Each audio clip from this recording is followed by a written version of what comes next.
paz do Senhor, queridos irmãos, pastor Davi Passos, mais uma vez aqui para mais uma aula, Aula de número 5 da nossa Escola Bíblica Dominical, onde temos o tema A Alma, a Natureza Imaterial do Ser Humano. Então, os irmãos que têm as nossas lições aí, também pode acompanhar com a sua lição e também com a sua Bíblia, tá?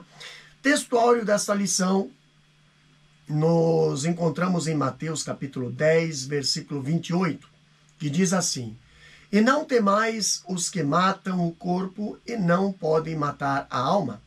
Temei antes aquele que pode fazer perecer no inferno a alma e o corpo. Então, temos aqui esse textuário.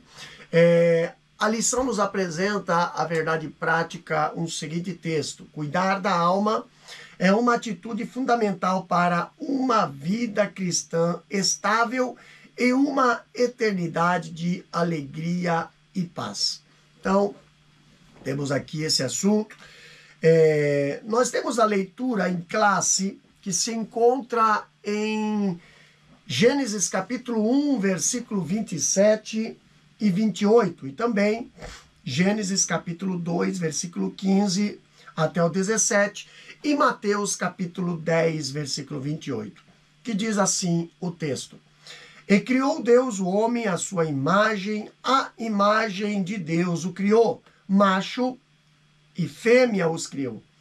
E Deus os abençoou, e Deus lhe disse: Frutificai e multiplicai-vos, e enchei a terra, e sujeitai-a, e dominai sobre os peixes do mar, e sobre as aves do céu, e sobre todo animal que se move sobre a terra. Gênesis capítulo 2, versículo 15 em diante. E tomou o Senhor Deus o homem e o pôs no jardim do Éden para o lavrar e o guardar. E ordenou o Senhor Deus ao homem, dizendo: De toda árvore do jardim comerás livremente, mas da árvore da ciência do bem e do mal, dela não comerás, porque no dia em que dela comeres, certamente morrerás. Agora, Mateus capítulo 10, versículo 28 diz: E não temais os que matam o corpo, e não podem matar a alma. Temei antes aquele que pode fazer perecer no inferno a alma e o corpo. Então, queridos, nós temos aqui esse tema, esse assunto, e a respeito desse assunto nós temos 3 objetivos aqui a apresentar a vocês. Primeiro, fazer com que todos compreendam que a alma é a sede das emoções, da razão e da vontade. Segundo objetivo de nós falarmos sobre este tema é demonstrar a todos, com base bíblica, que a alma é uma parte material e imortal do ser humano, capacitando-os a refutar visões materialistas. E o terceiro objetivo é conscientizar a todos da necessidade de cultivar uma alma saudável por meio da oração, da meditação na palavra de Deus e de hábitos santos. Então, a introdução desta lição, nós encontramos ela dizendo o seguinte: na primeira lição, apresentamos um conceito preliminar da alma, demonstrando seu lugar na tríplice constituição do homem. Vimos que, junto do espírito inseparável dele, a alma compõe a parte material ou espiritual do ser humano, que o torna uma pessoa criada à imagem de Deus. E nesta lição buscaremos nos aprofundar no conceito e distinção da alma, estudando seus atributos e sua importância no relacionamento com Deus e com o próximo. Então, a natureza aqui a natureza imaterial do ser humano, né? Temos aqui a introdução falando do primeiro capítulo, né, da primeira aula, foi feita ali uma abordagem preliminar a respeito da alma quando tratamos da tríplice natureza do ser humano. Então, destacamos também que a tricotomia, ou na tricotomia, a alma aparece como integrante da parte imaterial distinta do espírito, porém inseparável dele, tá? Também afirma aqui, né, afirma aqui Meyer, né, Perman, que a alma e espírito são inseparáveis porque o espírito está entretecido na própria textura da alma, fundidos e caldeados numa só substância. Quando olhamos para o comentário do pastor Antônio Gilberto, né, ele refere-se à distinção e à inseparabilidade entre alma e espírito, afirmando que eles interpenetraram-se, né, de modo profundo e misterioso. Então, também o pastor Severino Pedro da Silva, ele também menciona a unidade da substância e natureza e junção entre a alma e o espírito. Ele fala ali, a alma humana e o espírito são de fato duas substâncias espirituais formadas pelo sopro de Deus. E ali nós vemos, né, o contexto dessa aplicação lá em Gênesis capítulo 2, versículo 7, Salmo capítulo 33, versículo 15, e Eclesiastes capítulo 12, versículo 7, Isaías 57, versículo 16, Zacarias 12, 1 e Abacuque 12 e 9, para que juntos habitem no corpo humano, né? Então, essa comum composição e o caráter de inseparabilidade em relação ao espírito são essências para o estudo da natureza da alma, inclusive no que diz respeito à sua imortalidade, né? Atributo destacado por Jesus no texto introdutório desse capítulo aqui. Então, nele o Senhor menciona que a alma, primeiro, está fora do alcance do homem em relação à morte, tá? A alma é imortal, tá? Está fora do alcance do homem em relação à morte, não fora do alcance de Deus. Segundo, é que está sujeito a perecer eternamente no inferno, como vemos, ou veremos, né, mais adiante no texto de Mateus 10 e 28, assim como em diversos outros.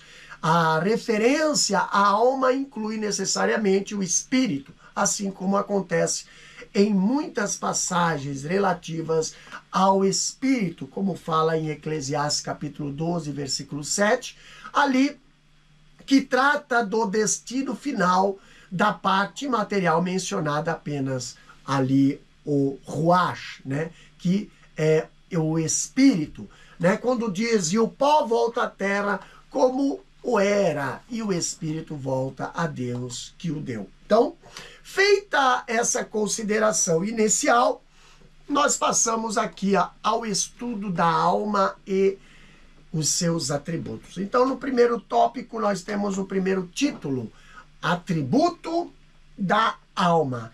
Primeiro ponto fala aqui, de volta ao Gênesis.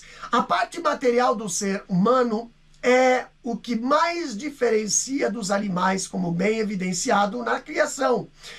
O homem é um ser pessoal, criado à imagem de Deus, com autoconsciência e autodeterminação. O Criador fez-lhe seu representante, dando-lhe poder de governo sobre toda a obra criada. Enchei a terra e sujeitai-a e dominai-a. Sua capacitação de administração, compreensão e decisão moral é resultado do caráter consciente e autônomo da alma humana. Isso é exemplificado originalmente na aptidão de lavrar e guardar o jardim. Então, discernir entre o certo e o errado, o fazer escolhas e dar nomes aos animais. Então, a parte afetiva do homem é demonstrado na afirmação divina da necessidade de uma companheira e na expressão de satisfação de Adão ao receber Eva, que alguns eruditos consideram ser a primeira composição poética da história humana. Então aqui nós vemos que as mais claras e fundamentais características do ser humano, como diz a lição, estão presentes na descrição da formação contida no Gênesis. Aliás, né, a literatura hebraica ela é rica, atualmente altamente espiritual e profunda, além de ser mais ampla, dinâmica e integral em relação ali à visão grega, que tende a ser mais racionalista e, portanto, mais fragmentada. Quando olhamos os textos hebraicos, dedicando-se ali mais a apresentar o homem como uma unidade, como um todo, né? Com mais concretude e menos abstração, é um expediente que é mais típico do pensamento grego. Ali, então, considerando as influências da epistemologia, tá? Moderna, cientificista e antropocêntrica, né? Ali nós vemos Hans Walter Wolff, ele alerta para o perigo de antropolizar-se a teologia se não estiver abertos à compreensão teológica dos fenômenos antropológicos, né? Ou seja, se não buscarmos na própria Escritura os fundamentos para nosso entendimento acerca do homem.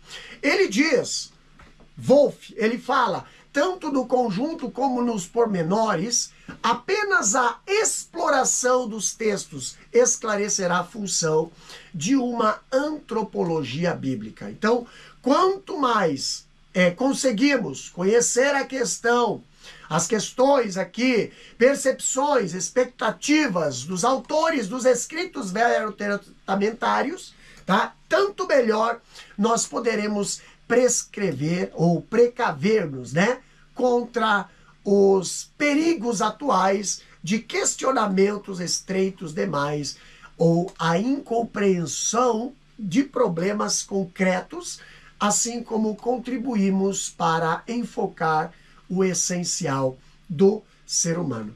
Então, o que Wolff está afirmando é que no estudo da antropologia bíblica nós devemos sempre ali nos guiar pelo que diz as Escrituras, tá? Considerando a sua natureza espiritual como revelação plena, completa, perfeita, inerrante, inefável e imutável.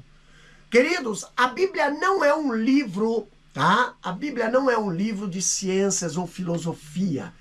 Não se preocupa em satisfazer as especulações humanas, geralmente dedicadas a formulações de meras teorias clínicas, cíclicas, né? E superáveis, que mais produzem confusão do que entendimento e edificação, né? Como revelação completa, as Escrituras, ela tem tanto a linguagem hebraica como a sua característica peculiar de perspectiva de mais integridade e concretude, quanto à especificidade de uma mente neotestamentária como a de Paulo, tá?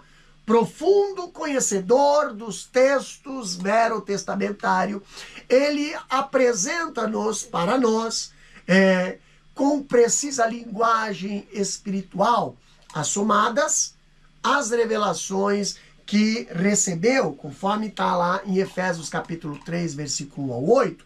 Então, nenhuma influência linguística ou cultural comprometeu ali a perfeição da Bíblia. Isso é reconfortante em relação a todas as doutrinas nela contida, inclusive, né, a triunidade humana, como vemos em 2 Pedro capítulo 1, versículo 21.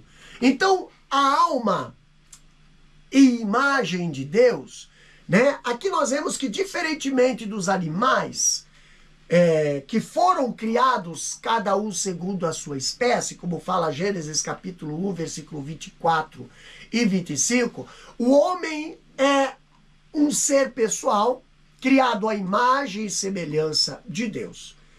Portanto, o estudo da alma humana, ela está diretamente relacionada ao tema da imagem de Deus, considerando as suas faculdades específicas, as que desempenham junto e através do Espírito. Então, o homem ele foi criado com autoconsciência e autodeterminação, que é a capacidade de dar resposta a Deus, de perguntar a Deus e ter comunhão com Deus e de amar a Deus, tá?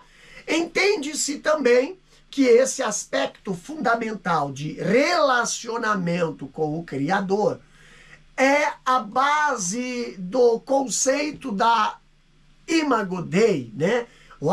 A Imago Dei, que inclui todas as características pessoais dadas por Deus ao homem, né? A fim de que este se relacionasse com ele, ou com aquele em amor. Então, o autor bíblico, ele não se preocupa em explicar o significado da imagem de Deus, ou de imagem de Deus. Apenas ele o apresenta, tá? E nessa apresentação, algumas questões estão implícitas e outras não, né? Outras estão explícitas. Então, em primeiro lugar, aqui, ao decidir criar o homem, a sua imagem, Deus, ele outorgou-lhe parte dos seus perfeitos atributos. Quem são? Os atributos comunicáveis, tais como amor, santidade, justiça e bondade. Isso aí quer dizer uma relação mais ampla dos atributos comunicáveis de Deus. Nós podemos encontrar ali na obra da teologia sistemática pentecostal, ali da editora CPAD. Você pode procurar esse exemplar e você vai ter ali mais detalhes, né, sobre esses atributos comunicáveis, né? Então, tais virtudes seriam empregadas pelo homem na sua vida relacional, tanto com Deus quanto com o ser semelhante. Então, não há, portanto, como prescindir dessas características ao considerar-se o que significa a imagem de Deus no homem. Então, também nós temos em segundo lugar, verifica-se que a imagem de Deus, ela tinha como propósito funcionais a procriação e o governo da terra. Então, para tanto aqui, o homem, ele precisava ser dotado de habilidades específicas também inerentes, tá, à imagem divina nele plasmada, tá? Então, o Criador, ele constituiu o homem como o seu representante, ali dando-lhe poder de governo sobre toda a obra criada, como fala em Gênesis capítulo 1, versículo 28. Também a capacidade de administração, compreensão e decisão moral que o ser humano possui é resultado do caráter consciente e autônomo da alma, tá? De forma prática, Gênesis, ele apresenta a missão laborativa primordial dada a Adão, que era de quê? Lavrar e guardar o jardim, o que necessariamente exigia ali a concessão divina de aptidão intelectual comparável ou compatível, né? Como diz em Gênesis capítulo 2, versículo 15, tá? Então, o aspecto da imagem também se apresenta na sua condição de discernir entre o certo e o errado e fazer escolhas, como fala também Gênesis capítulo 2, versículo 16 e 17. E também ali na condição de dar nomes aos animais, versículo 19 de Gênesis capítulo 2. Tá? Então, outro aspecto também está ligado à disposição amorável do homem. Isso é a sua constituição afetiva, tá? Demonstrada na afirmação divina da necessidade de uma companheira e na própria expressão de satisfação de Adão ao receber Eva, né? A primeira ali composição poética da história humana, né, segundo alguns eruditos, lá em Gênesis capítulo 2, versículo 18 e o versículo 23, tá? Então, nesse resumo, são verificadas aqui 3 faculdades principais da alma, que são emoção ou sentimento, né, razão ou intelecto e volição ou vontade, tá? No segundo ponto da lição, aqui do tópico 1, nós encontramos o seguinte texto: entre o espírito e o corpo. Olha o que a lição diz. A alma do homem é sua personalidade ou distintivo pessoal. São 3 principais atributos, né? São eles: emoção ou sentimento, razão, intelecto e violação ou vontade. É, portanto, a sede dos afetos, raciocínio, impulsos, desejos e decisão. O ser humano emprega esses atributos em sua comunicação com Deus e com o mundo físico, principalmente seus semelhantes. Para ter comunhão com Deus, a alma serve-se do espírito. Para comunicar-se com o próximo, veículos são o corpo e seus órgãos sensoriais: pele, olhos, ouvidos, nariz e boca. Pode-se dizer, então, que a alma funciona entre o espírito, que se conecta com Deus, o ser divino, e o corpo, que se conecta com o mundo dos homens. O cântico de Maria na casa de sua prima Isabel é uma típica cena dessa tríplice interação e comunicação. Então aqui nós temos, como já vimos, a alma do homem é a sua personalidade ou distintivo pessoal, é a sede de afetos, raciocínio, impulsos e desejos, atributos que levam o ser humano a comunicar-se com Deus e com o mundo físico, principalmente os seus semelhantes. Então, para ter comunhão com Deus, a alma serve-se do espírito. E para a comunicação com o próximo, então o veículo é o corpo e os seus órgãos sensoriais, né? Pele, olhos, ouvidos, nariz e boca, tá? Então pode-se dizer, então, que a alma tem um funcionamento intermediário, situando-se entre o espírito, tá? Que se conecta com Deus, o ser divino, e o corpo que se conecta com o mundo dos homens. Então, a realidade física em geral, incluindo os animais.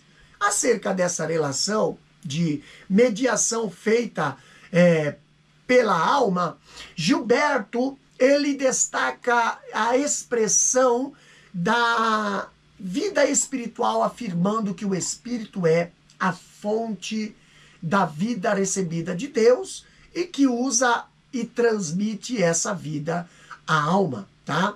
Que, por sua vez, a expressa por meio do corpo, utilizando-se os sentidos físicos para explorar o mundo exterior e dele receber as necessidades ou as necessárias impressões. Então, isso pode ser visto, como a lição falou aqui, lá na experiência de Maria, narrada lá no texto de Lucas capítulo 1, versículo 46 e 47, Ali nele nós vemos a mãe de Jesus exultando após o seu afetuoso e espiritual encontro com a prima Isabel, de cujo ventre saltou a criança, a Bíblia fala isso, que seria chamado ali João, né? O futuro João Batista, cheio do Espírito Santo. E Isabel saúda a Maria. Então, o clima espiritual eleva-se e ela irrompe em cântico, tá? O que temos aí?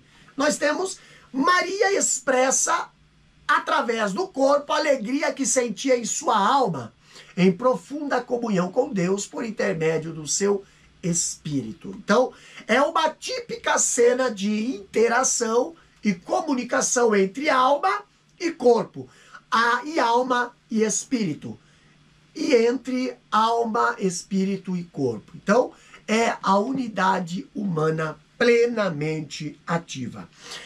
No terceiro ponto do primeiro tópico, aqui fala a alma abatida. O que a lição nos apresenta? Os afetos da alma em relação a Deus são vistos na poesia do Salmo 42, quando o salmista conversa consigo mesmo. Por que estás abatida, ó minha alma? E por que te perturbas em mim? Espera em Deus, pois ainda o louvarei na salvação da sua presença. Então o contexto indica que o autor experimentava aflição espiritual e alguma crise em sua comunhão com Deus. Por isso, sua alma estava entristecida e suspirava. A minha alma tem sede de Deus, né? De Deus vivo. Quando entrarei e me apresentarei ante a tua face, ante a face de Deus, o Salmo 84, versículo 2, também ilustra essa função da alma, assim como o Salmo 51, no qual Davi fala da sua tristeza e do anseio por um espírito reto, voluntário e renovado, o que devolveria alegria e integridade de seu ser. Tá? Então, aqui nós vemos, né, esse ponto aqui da alma abatida, né, a mesma interação entre os três elementos que compõem a unidade humana, ela pode ser vista em diversos textos bíblicos, como nós vemos aqui nos Salmos, né? A expressão de sentimentos, aqui o Salmo 42, ele é um dos principais textos que contém a exposição dos afetos da alma em relação a Deus, tá? Ali, se nós fosse ler ali, o salmista, ele conversa consigo mesmo, quando ele fala, por que estás abatida, ó minha alma, e por que te perturbas em mim? Espera em Deus, pois ainda o louvarei na salvação da sua presença. Salmo 42, versículo 5. Então o contexto indica que o autor experimentava aflição, né, espiritual e alguma crise na sua comunhão com Deus, como fala Salmo 42, né, versículo 4 e o versículo 9, e o Salmo 43, versículo 2. Tá? Por isso, a sua alma estava entristecida e suspirava, né? Ó, a minha alma tem sede de Deus, do Deus vivo, quando entrarei e me apresentarei ante a face de Deus, é o versículo 2, né?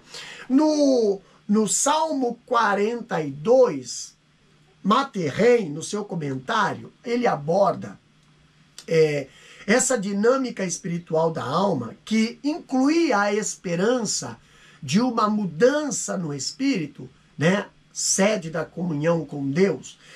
Para Henry, a alma expressava esperança de que ainda experimentaria uma mudança significativa na sua situação, que não lhe faltaria motivo para louvar a Deus. Então, há uma mudança tal no espírito que não me faltará louvor no coração. Então, são inquietações espirituais que afligem a alma e que reclamam reposicionamento em termos de comunhão com Deus. Já o Salmo 84, versículo 2, também ilustra ali essa função da alma, tá? No Salmo ali 51, na sua oração, ali nós vemos Davi, ele fala da tristeza que afetava a sua alma e do anseio por um espírito reto, voluntário e renovado, né? O que devolveria a alegria ali, a integridade do seu ser. Como fala Salmo 51, versículo 7 até o 12. Então esses textos mostram a alma como uma espécie de centro condutor da ação humana, exatamente pela sua posição intermediária entre o espírito e o corpo. Então, não sem razão, a alma é considerada o eu, né?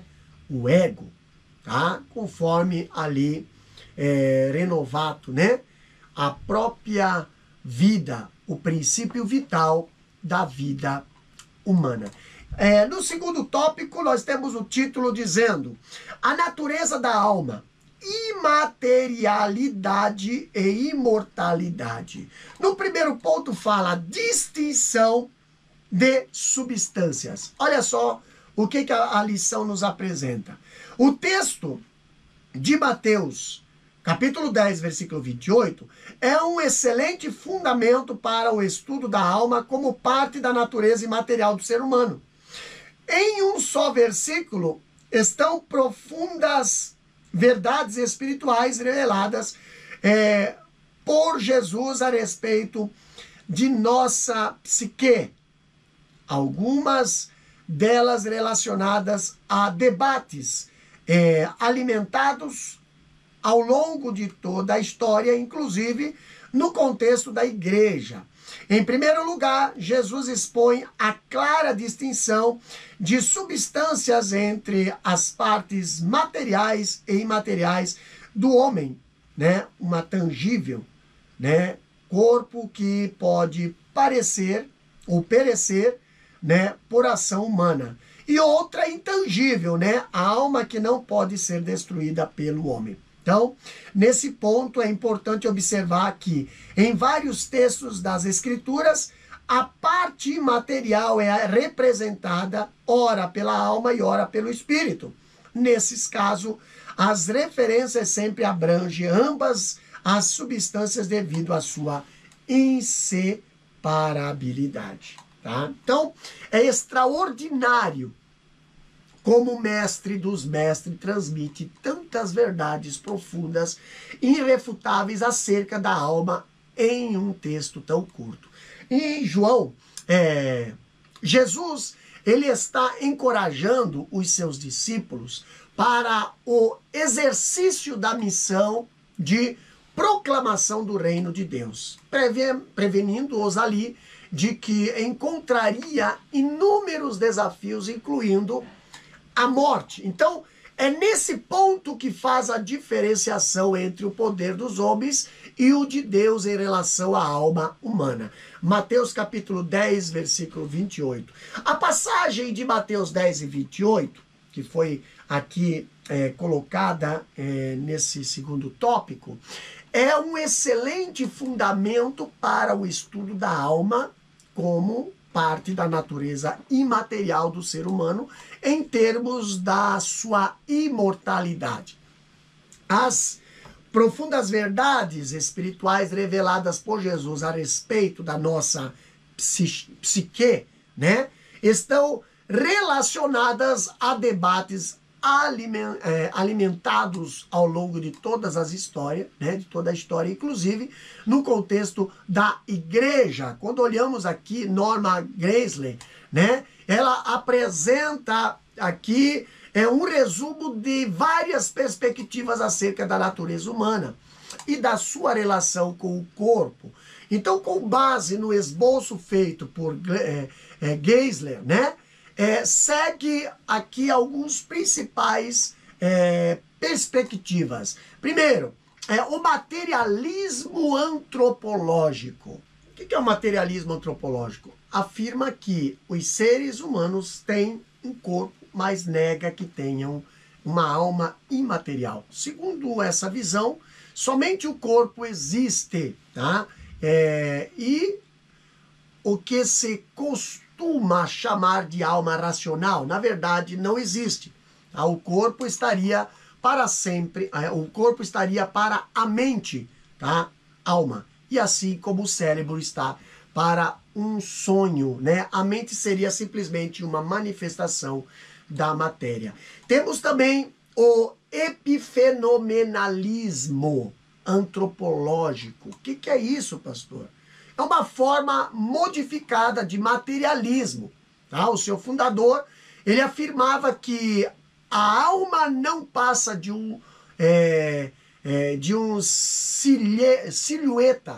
uma silhueta do corpo. O corpo, ele estaria para a alma, assim como a árvore está para a sua sombra. Tá? Temos outro ponto também, o idealismo antropológico. Pastor, o idealismo antropológico é um extremo da teoria não ateísta, tá? É outro extremo. Então, a teoria não ateísta do materialismo considera que os seres humanos têm uma alma, mas não um corpo.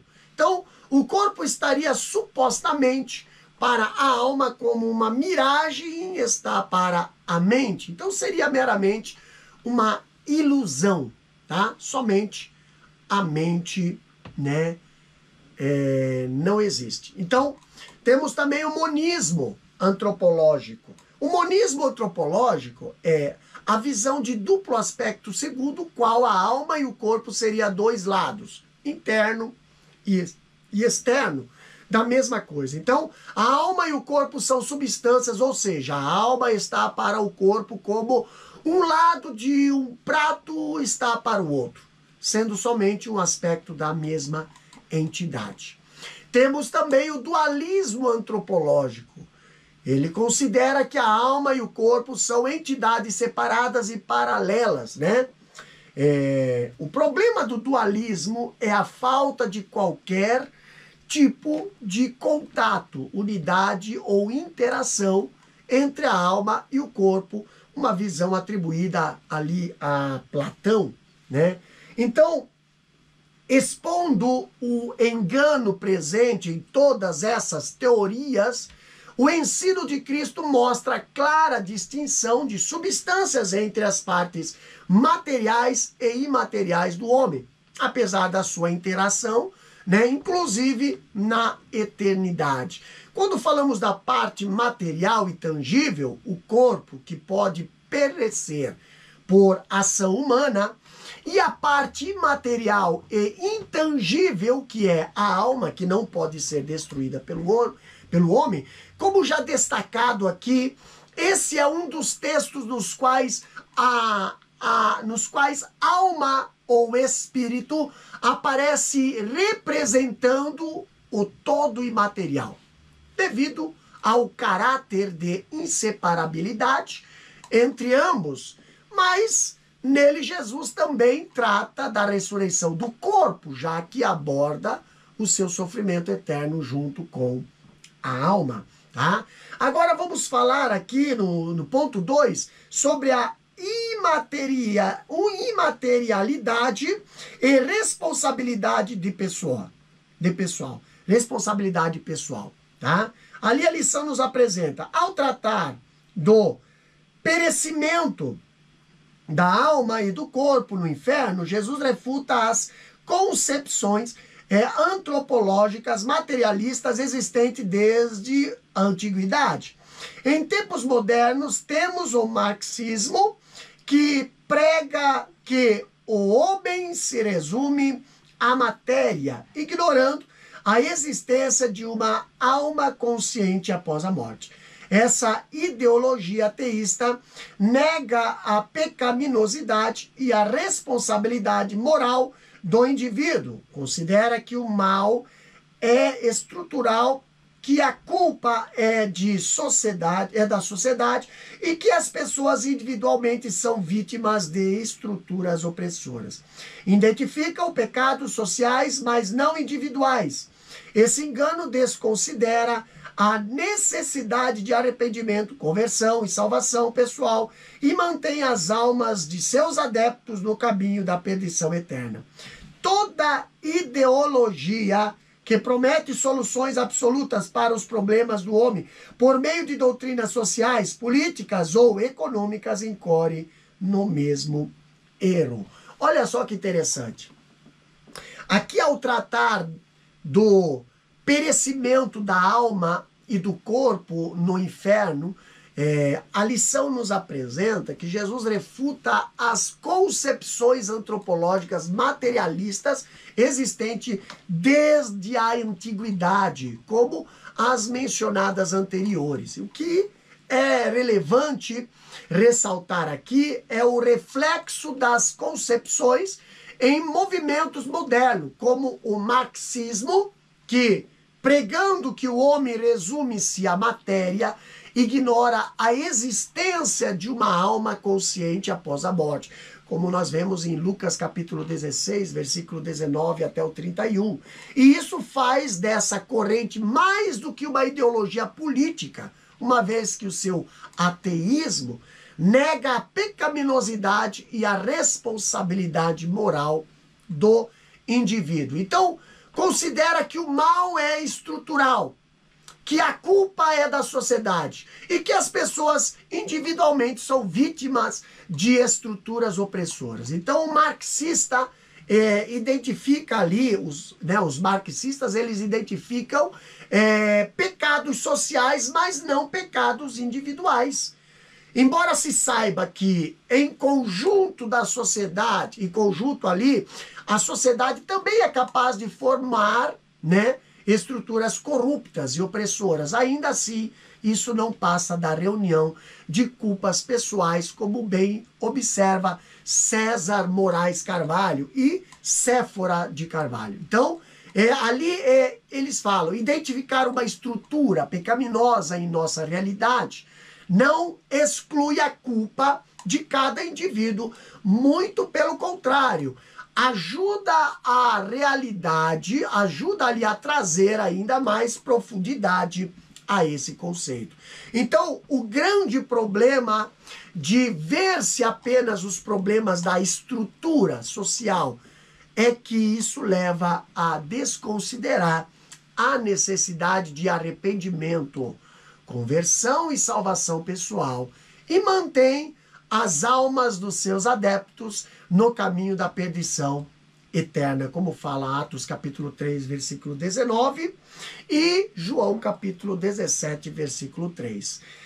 Mas aqui também há também o terrível engano de imaginar-se que é possível desfazer essas estruturas pecaminosas através do engajamento político.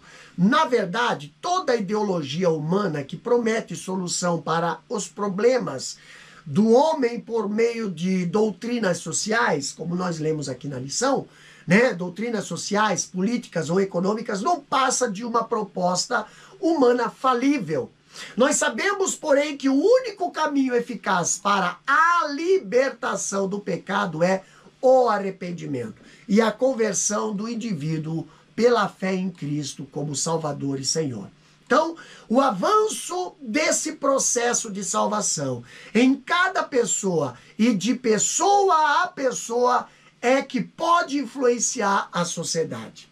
Ainda assim, sempre haverá uma geração perversa de cujo modelo de vida devemos escapar, Como diz Atos capítulo 2, versículo 40. Agora, no terceiro ponto aqui do tópico 2, fala do materialismo e teologia. Olha o que a lição nos ensina. A visão materialista da natureza humana vai além das questões políticas e ideológicas. Afeta também a teologia, principalmente quanto à missão de igreja. A ortodoxia, isso é, a prática correta. No campo católico, inspira a teologia da libertação. No protestantismo, a teologia da missão integral. Ambas se alimentam de concepções socioeconômicas e políticas comuns ao marxismo. que, por sua vez, tem como fundamento o ideário materialista e crítico, que busca tirar Deus do centro do cenário humano e instigar as lutas de classes. Toda negação da condição pecaminosa do homem é, no mínimo, um ateísmo prático, independentemente dos viés que assuma ali, né? Então, algumas correntes teológicas contemporâneas reinterpretam as escrituras com base em vertentes da teologia da libertação e compartilham do mesmo campo de distorção e confusão espiritual. Conflitam com a sã doutrina, que é essencialmente para a salvação da alma. Então, à medida que avança na política secular, a visão antropológica materialista também se infiltra e molda teologias, né? Alternando ali, ou aterrando, né? Em muitas as concepções relativas principalmente ao que é a missão da igreja, tá? A ortopraxia, a prática correta a ser adotada pelos seguidores de Cristo. Então, no campo católico, né, a lição nos diz que inspirou a teologia da libertação, surgida lá na América Latina na década de 1960, diante da inequívoca influência da concepção antropológica materialista do marxismo. Tá? A teologia da libertação concentra-se em fatores políticos, econômicos e sociais na sua luta pelo que entende ser justiça social. A sua proposta, contudo, não passa de um aprofundamento da deturpação do sentido de igreja feito pelo catolicismo, de muitas maneiras ao longo da história. Então, o protestantismo também tem o seu próprio movimento teológico, político, ideológico, né? Que alteram a sua missão, afastando-se da dependência de Deus e do poder do Espírito para confiar em estruturas humanas. Então, geralmente se considera ali que nos tempos modernos, esse movimento de mudança radical, de visão missiológica, tem como um dos pontos de partida ali a publicação do livro Nos Seus Passos, O que Jesus Faria, de Charles Sheldon, né? Ali em 1896, visto como um fato de grande incentivo para uma guinada de muitas denominações para o evangelho social, nós vemos ali, né, que esse material, né, o Pacto de Lausanne, né, celebrado na Suíça por teólogos de mais de 150 nações em 1974, também influenciou consideravelmente o avanço de uma visão teológica que inclina igrejas mais para o ativismo social do que para as ações evangelizadoras. Então, na época de 1970, surgiu a teologia da missão integral, né?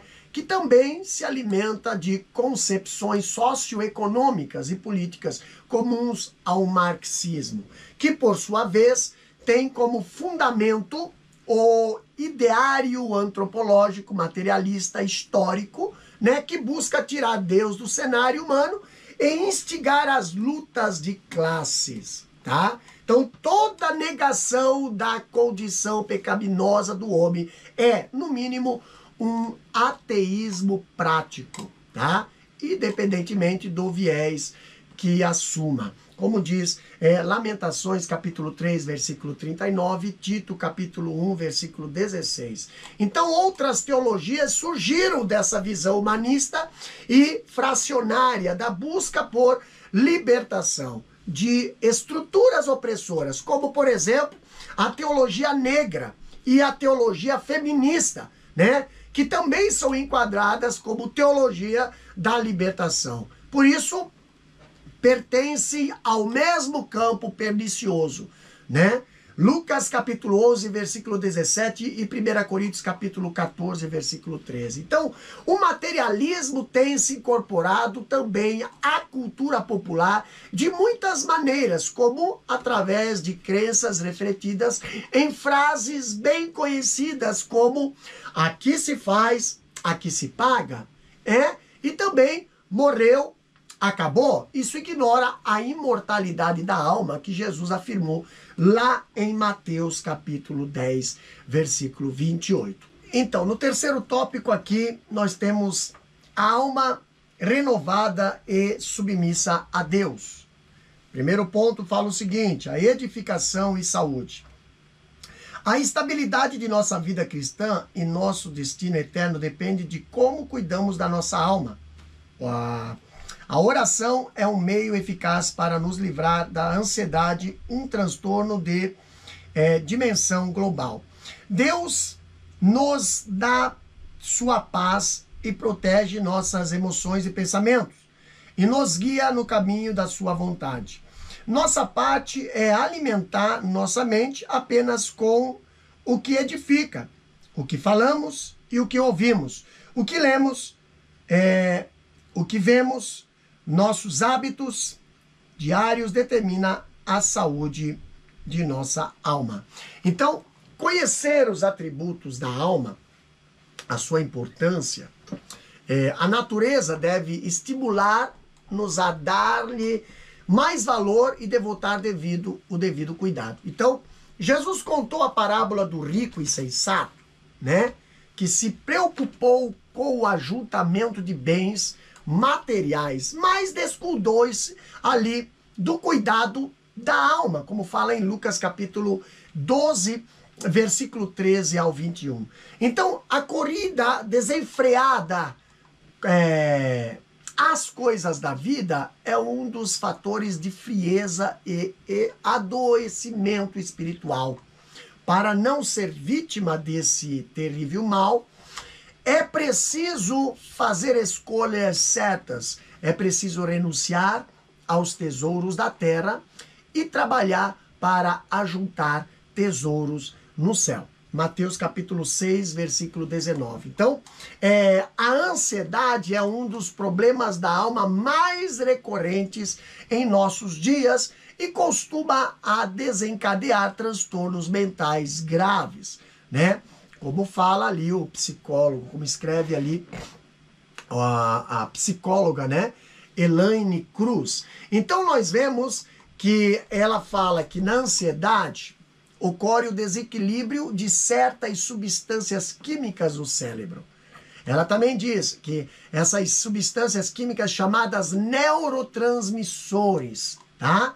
Destes, dois neurotransmissores chamados serotonina, né, e noradrenalina, tá? Estão relacionados aos transtornos de ansiedade. Então, quando o nível de serotonina cai e os níveis de noradrenalina se elevam, podemos ter um quadro de ansiedade que pode ser situacional e passageira ou persistente. Então, além de decidir não viver em torno das demandas terrenas, né, orar é fundamental para vencer a ansiedade e ter uma alma cheia de paz, como diz Filipenses capítulo 4, versículos 6 e 7. Na verdade, não se imagina que tenhamos força para vencer as tentações desse mundo sem a oração.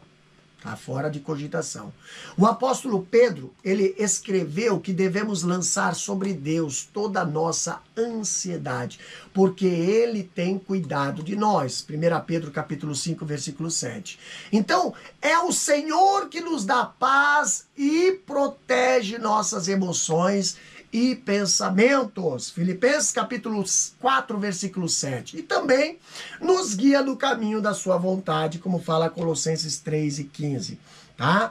Então, fatores espirituais, ambientais e relacionais sempre devem ser buscados antes de outros recursos, como é o caso do uso de medicamentos em relações ao qual sempre é preciso ter a devida cautela, como afirmamos aqui, né, no capítulo 1, lá, né, na primeira aula. No caso da ansiedade, já a doutora Elaine Cruz, né, ela observa dizendo, quando a ansiedade perdura por 6 meses, no mínimo, causando sofrimento pessoal ou familiar, sendo desproporcional e irracional, podemos estar diante de um quadro ansiolítico, tá? Ou o TAG, né? O TAG, que significa transtorno de ansiedade generalizada, cujo a incidência é maior nas mulheres. Então, nesse caso, é importante o diagnóstico clínico realizado por um profissional de saúde, podendo até mesmo ser necessário o uso de medicamentos ansiolíticos, tá? Agora, no segundo ponto da lição, né, nos faz lá aqui o seguinte, purificação e renovação. Olha só, ainda quanto aos cuidados da alma, a Bíblia nos adverte dos maus pensamentos, dos desejos impuros e perversos e das intenções e inclinações malignas. Devemos purificar e renovar nossa alma para que sejamos transformados e experimentemos a boa, agradável e perfeita vontade de Deus. Vivemos em santidade e temor, tá? Vivendo em santidade e temor. Então, aqui a respeito da purificação e renovação, uma condição fundamental para uma vida cristã dinâmica é o cristão apresentar a sua alma diariamente a Deus para que seja purificada e viva em constante renovação. E para conservar a alma pura e renovada, nós precisamos cuidar das fontes às quais diariamente expomos nossos sentimentos, os nossos sentidos, né? O que falamos, o que ouvimos, o que lemos e vemos pode sim determinar o nosso estado interior. Salmos capítulo 1 ensina-nos que devemos sempre nos esquivar dos que proferem maus conselhos, tá? Praticam maldade, vivem afastados de Deus e zombam do que é sagrado. Então, não é incomum que isso seja feito, né? Em filmes, séries, programa de TV, redes sociais. Abster-se dessas fontes e dedicar-se à meditação na palavra de Deus é cuidar da alma, ainda quanto à mordomia desse nosso ente imaterial. A Bíblia adverte-nos dos maus pensamentos, tá? Lá em Mateus capítulo 15, versículo 19. E também a Bíblia nos adverte dos desejos impuros e perversos. Provérbios capítulo 21, versículo 10 e Tiago capítulo 1, versículo 14 e 15. Também a Bíblia nos adverte das intenções e inclinações malignas, lá em Números 21 e 5 e 1 Pedro capítulo 2, versículo 1, tá? A conclusão dessa lição nos apresenta o seguinte: o cristão precisa viver em plena satisfação, o que inclui a contínua rejeição de pensamentos, sentimentos e desejo pecaminoso, mantendo pura a sua alma. Atribui-se a Lutero a frase que diz: não podemos impedir que os pássaros voem sobre as nossas cabeças, mas podemos impedir que eles façam ninho sobre elas. Então, pensar na imortalidade da alma deve produzir em nós um temor maior, né? E levar-nos a uma vida mais zelosa em relação a nossos pensamentos, sentimentos e vontade, que deve sempre ser conduzido segundo a vontade de Deus. Embora não tenhamos um controle absoluto dessas faculdades, né, com a graça de Deus, nós podemos ter nossos corações guardados por Cristo Jesus em uma contínua purificação pelo seu sangue, como fala 1 Pedro 1 e 22 e 1 João 1 e 7. O que não podemos, como diz a lição aqui, né, é entregar nossa alma a qualquer tipo de pecado, ainda que em pensamentos, tá? Lutero, ele disse, né? Essa frase: não podemos impedir que os pássaros voem sobre nossas cabeças, mas podemos impedir que eles façam ninhos sobre elas, tá? Então aqui nós finalizamos esta aula. Vamos para o nosso questionário, revisando o conteúdo. Na primeira questão nós temos o seguinte: o que é o homem segundo a lição? Resposta: o homem é um ser pessoal criado à imagem de Deus, com autoconsciência e autodeterminação. Segunda questão: quais os principais atributos da alma? Resposta: seus 3 principais atributos são emoção ou sentimento, razão ou intelecto, volição ou vontade. Terceira questão: como os atributos da alma são empregados na relação do homem com Deus e com seus semelhantes? Resposta: para ter comunhão com Deus, a alma serve-se do Espírito. Para comunicar-se com o próximo, o veículo é o corpo e seus órgãos sensoriais: pele, olhos, ouvidos, nariz e boca. Quarta questão: como a imaterialidade e a imortalidade da alma são demonstradas no texto de Mateus 10 e 28? Resposta: em primeiro lugar, Jesus expõe a clara distinção de substâncias entre as partes materiais e imateriais do homem. Uma tangível, corpo, que pode perecer por ação humana, e outra intangível, a alma, que não pode ser destruída pelo homem. Quinta e última questão: no que resulta a visão materialista da natureza humana na ideologia marxista? Resposta: em tempos modernos temos o marxismo, que prega que o homem se resume à matéria, ignorando a existência de uma alma consciente após a morte. Lucas capítulo 16, versículo 19 e 31. Essa ideologia ateísta nega a pecaminosidade e a responsabilidade moral do indivíduo. Então, aqui nós terminamos mais uma lição de número 5, tá? Do 4º trimestre de 2025. Então, convido você aí a estar se inscrevendo em nosso canal, estar se inscrevendo aí para receber semanalmente, né, estudos bíblicos, teológicos e doutrinários. Também estudos da Escola Bíblica Dominical, tá bom? Que Deus os abençoe, Deus abençoe você, professor. Deus abençoe a todos que estarão aí ouvindo, participando, aprendendo com este estudo. Amado Deus, eterno Pai, te agradecemos por mais esta aula, Senhor, na qual, Pai, aqui nós aprendemos sobre a natureza imaterial do ser humano, a alma, Pai querido. Abençoa cada professor, abençoa cada aluno, Pai Santo, abençoa cada vida, Pai, que estará ouvindo e participando desta aula, Senhor, que possa servir de elevo espiritual para cada um, Senhor. É o que nós te agradecemos, Deus, no nome de Jesus. Amém e amém. Que Deus os abençoe.